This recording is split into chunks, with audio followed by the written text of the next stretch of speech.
Bismillahirrahmanirrahim. Assalamualaikum warahmatullahi wabarakatuh. Waalaikumsalam warahmatullahi wabarakatuh. Perkenalkan, saya Abdi Amsyah, bersama rekan saya Heri Rahman. Kami dari Fakultas Tarbiyah Prodi PGMI Institut Agama Islam Al-Aziz Indramayu. Yang kami hormati dosen pembimbing kami Ustadz Hashim Fanilin, dan teman saya yang saya banggakan, Mas Heri. Pada kesempatan siang ini kami ingin melakukan video interaktif sebagai bagian dari tugas, yaitu ujian tengah semester di semester 7 ini. Adapun yang akan kami lakukan yaitu video interaktif bab taklim muta'alim pasal 10 mengenai mencari tambahan ilmu pengetahuan. Baik, untuk persingkat kami persilakan kepada Mas Heri memulai pertanyaan.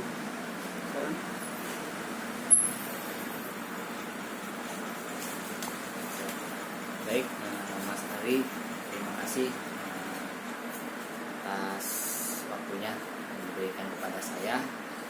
Saya akan bertanya tentang masalah belajar ya, atau keutamaan ilmu ya. Jadi di sini bagaimana sikap ya pelajar agar memperoleh keutamaan dalam mencari ilmu ya. Ya, baik Mas Heri. Adapun setiap pelajar itu memang hendaknya selalu menuntut ilmu. Adapun untuk menuntut ilmu, baiknya setiap pelajar itu menggunakan setiap waktunya untuk belajar, seperti yang dikatakan di kitab Ta'lim Ta'lim, yaitu wayan bagi an yakuna talibul ilmi mustafidan fi kulli waqtin hatta yahsula lahul fadlu. Itu. Jadi setiap pelajar itu hendaknya menggunakan setiap kesempatan untuk belajar sehingga menghasilkan atau mencapai keutamaan ilmunya. Gitu. Baik, selanjutnya ya pertanyaan berikutnya kami akan bertanya ya, bagaimana sikap seorang pelajar ya saat mendengarkan ya pembelajaran. Ya, hal seperti ini pun sudah dijelaskan di dalam kitab Ta'lim Ta'lim, bahwasanya setiap pelajar itu hendaknya selalu membawa botol tinta gitu ya. Kalau orang dahulu, untuk saat ini hendaknya membawa alat tulis gitu, alat tulis Mas Heri. Jadi adapun alat tulis ini bisa digunakan untuk mencatat segala hal-hal ilmiah gitu yang kita dengar pada saat kita mendapatkan pengajaran gitu dari guru ataupun dosen, seperti itu. Itu Mas Ari. Baik. Selanjutnya ya, pertanyaan berikutnya yang ketiga ya Mas Abi, saya akan tanyakan, apa sih maksud dari hafalan yang akan lari tapi tujuannya itu diam di tempat, tulisan ya, tulisan berjalan di tempat ya. Apa tuh maksudnya tuh Mas? Ya, itu ada ungkapan bahwasanya hafalan itu akan lari, adapun tulisan itu akan tetap atau diam. Jadi gambarannya seperti ini, bahwasanya yang namanya hafalan itu kan dihafal ya, Adapun manusia itu memiliki salah satu sifat yang namanya pelupa gitu. Karena hanya zat Allah lah yang tidak lupa dan juga tidak tidur ya. Gitu. Jadi adapun ungkapan yang tadi dimaksudkan hafalan akan hari itu bahwasanya ingatan itu bahasanya dia akan bisa dilupakan gitu. Jadi apapun yang kita pernah hafal itu bisa hilang dan lupa. Namun tulisan tadi ungkapan dari tulisan itu tetap diam, artinya tulisan itu tetap ada gitu. Jadi tulisan itu tertulis ataupun bisa dikatakan saat ini bahasanya terdokumentasi. Jadi suatu saat bila mana kita lupa atas ilmu itu tersebut, kita bisa mereview kembali atau melihat atau mengulangi kembali apa yang pernah kita pelajari dari tulisan yang pernah kita buat seperti itu Mas Heri. Baik, Mas Abi, selanjutnya pertanyaan berikutnya saya akan tanyakan, apa sih pengertian dari ilmu itu? Bisa tolong dijelaskan Mas Abi? Baik. Ilmu ya, definisi dari ilmu seperti yang digambarkan di kitab Talim At-Talim, itu segala apa yang didapat dari ucapan ahli ilmu. Jadi ilmu itu apa yang telah kita peroleh dari seorang yang berilmu. Contoh seorang dosen ketika ia mengatakan atau mengajarkan suatu pembelajaran, itulah ilmu yang kita maksud gitu. Jadi ilmu itu apa yang kita dapat dari ucapan seorang ahli ilmu, itulah ilmu seperti itu. Baik, selanjutnya akan menanyakan lagi pertanyaan yang akan tanyakan kepada Mas Abi ya. Sini kan banyak orang ya, seorang pelajar ini kan banyak mencari ilmu ya. Bagaimana caranya supaya pelajar ini mudah ya atau mendapatkan ilmu dalam belajar? Ya, baik. Jadi ada ungkapan seperti ini Mas Heri, 1000 langkah itu diawali dari 1 langkah seperti itu. Atau bisa dikatakan bahwasanya memulai suatu hal yang panjang itu harus diawali dari hal yang terkecil gitu. Adapun kita konteks untuk pembelajaran ini yaitu bagaimana caranya mudahnya untuk kita belajar itu mudah, bahwasanya hendaknya itu kita atau setiap pelajar itu menghafal sedikit ilmu dan hikmah setiap hari. Jadi kita harus bisa menghafal ilmu ataupun hikmah setiap hari, karena banyaknya ilmu itu dimulai dari sedikit seperti itu Abi. Jadi akan lebih mudah kita memahami dan menguatkan pemahaman gitu Mas Heri. Jadi triknya ataupun tipsnya yaitu kita harus menghafal sedikit ilmu atau hikmah setiap hari itu, walaupun hanya sedikit seperti Mas Heri. Baik ya, berarti tidak perlu banyak-banyak ya, asal sedikit tapi rutin ya. Iya. Insya Allah akan bertambah ilmu kita ya. Iya, betul begitu Mas Heri. Baik, selanjutnya pertanyaan berikutnya yang kami akan tanyakan tentang materi ini, itu yang saya baca tadi, ada maksud dari malam itu panjang? Maksud dalam malam itu panjang kau habiskan dengan tidur Mas Abi, apa tuh maksudnya tuh? Oh, itu tadi kurang lengkap Mas Heri. Oke, gini, jangan kau habiskan malam itu panjang, jangan kau habiskan dengan tidur, itu bahasa lengkapnya. Maksudnya seperti ini Mas Heri. Jadi seorang pelajar itu sejatinya jangan membuang-buang waktu sesaat pun seperti itu. Jadi kita bisa mengambil kesempatan itu baik di malam hari gitu, yang terutama, dan kalau sepi itu bisa kita gunakan baik untuk belajar kan, untuk berzikir kan kepada Allah, ataupun untuk ibadah yang lainnya seperti itu. Jadi kita harus bisa memanfaatkan waktu sebaik mungkin seperti itu. Jangan sampai kita menghabiskannya malam yang panjang itu hanya dengan tidur terlelap tanpa ada yang namanya penambahan kualitas diri kita begitu. Jadi kita harus bisa mengisi sebagian malam itu dengan hal-hal yang bermanfaat. Contohnya bisa dengan membaca seperti itu, membaca kitab ataupun mengulangi pembelajaran yang telah kita pelajari di hari-hari sebelumnya. Seperti itu Mas Heri. Ya, baik ya, berarti kita manfaatkan waktu ya. Kalau betul. kita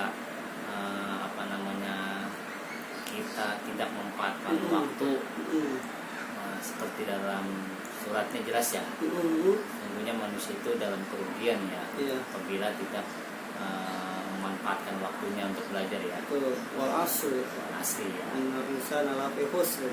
Ya.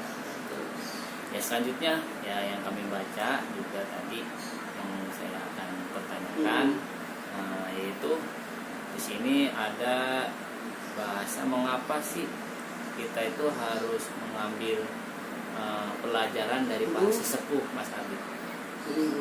Ya, itu adalah salah satu cara ya dari seorang pelajar untuk menambah ilmu pengetahuannya. Jadi selain dari sumber-sumber belajar buku ataupun kitab, kita bisa mengambil ilmu atau hikmah itu dari para sesepuh. Jadi ada ungkapan bahwasanya mereka itu banyak makan asam garam gitu. Jadi mereka sudah sangat banyak pengalaman, banyak ilmu, banyak hikmah. Yang mana kalau bila kita berada di dekat para sesepuh, mereka akan bisa memberikan nasihat-nasihat ataupun ilmu-ilmu yang baik yang mereka ajarkan pada kita. Karena kita masih muda, masih butuh banyak pengalaman. Jadi dengan adanya dekat dengan kita para sesepuh itu, kita bisa mengambil pembelajaran atau hikmah yang dari diucapkan oleh sesepuh itu. Jadi kita harus bisa melihat orang itu dari kapasitas ilmunya, dan kita jangan lihat juga sosok orangnya, karena ilmu itu bisa kita dapatkan seperti itu. Mas Heri. Jadi kita belajar dari yang berpengalaman ya. Iya. Seperti itu ya. Betul. Baik, Mas Abi. Ya, selanjutnya pertanyaan berikutnya yang akan tanyakan sini, bagaimana sih sikap kita ya apabila menghadapi suatu perkara ya, atau musibah, Mas Abi? Ya. Baik, adapun setiap pelajar itu kan manusia ya. Bisa saja memang kita menerima atau diberikan musibah perkara oleh Allah. Adapun adabnya itu menghadapi musibah itu kita harus memohon perlindungan kepada Allah, baik di waktu siang ataupun petang gitu. Jadi seperti yang diajarkan oleh Nabiullah Hud itu di dalam Nabiullah Nuh, mohon maaf, itu dalam surat Hud ayat 47 itu saya bisa bacakan. Bismillahirrahmanirrahim.